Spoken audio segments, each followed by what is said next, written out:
Well, thank you. I think that the states, if you talk about governance at the states, it's tokenistic.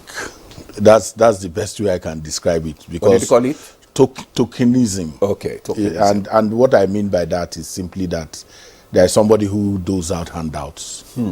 His name is called governor. You know, his work is to just give out handouts.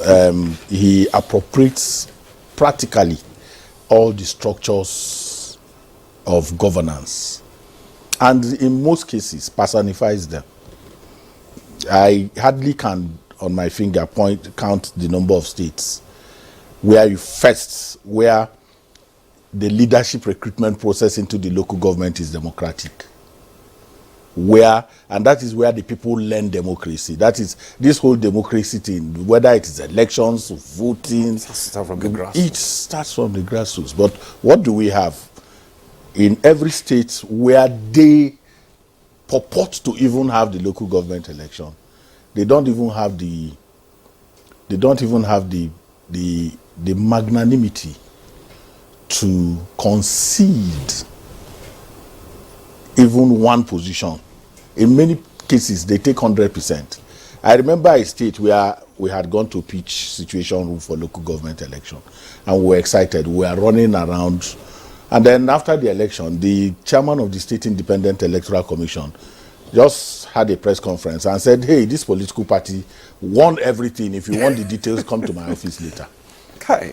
It was amazing. So I'm talking about local government elections. So where you have a complete ambush of that particular structure, then you can't be talking, in my own view, about governance, because it has to come from the people. People have to learn. And then what are that structure? You have, I don't know that state in Nigeria where you have a truly independent state assembly, state legislature, where the legislature can look up to the governor and say, we are not going to approve this because it does not follow so and so. If you do that, the speaker will be removed the next day. If he's not removed, the mover of that motion will be suspended from the state assembly. And indeed, even the opposition is what is so-called opposition is. So the judiciary, so when I talk about personalization of power, the absolutization of power in the states makes it difficult for you to really discuss governance in the sense in which I am hoping that that's what you want to talk about. Whether it's the budget system, we have seen places in this country where the governor takes a budget and there was nobody talks about it, no debate, so they just hit it, bam, and said it's passed. And it's crazy, it's amazing. But you know what is worrying for me, which is the biggest part, is that the complete absence of citizen oversight. I was discussing with Doctor when we were chatting out there. I said, look, go into any state, listen on radio. The 90% of the conversation is about President Tinubu in every state.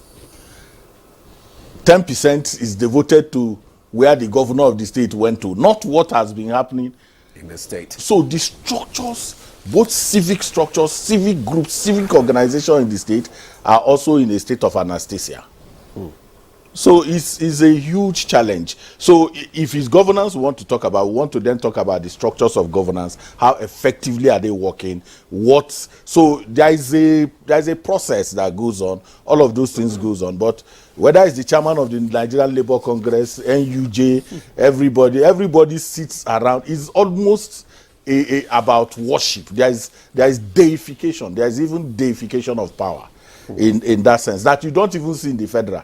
In the way you see it, you can't even do opposition in that state. Even what they call constructive criticism is outlawed.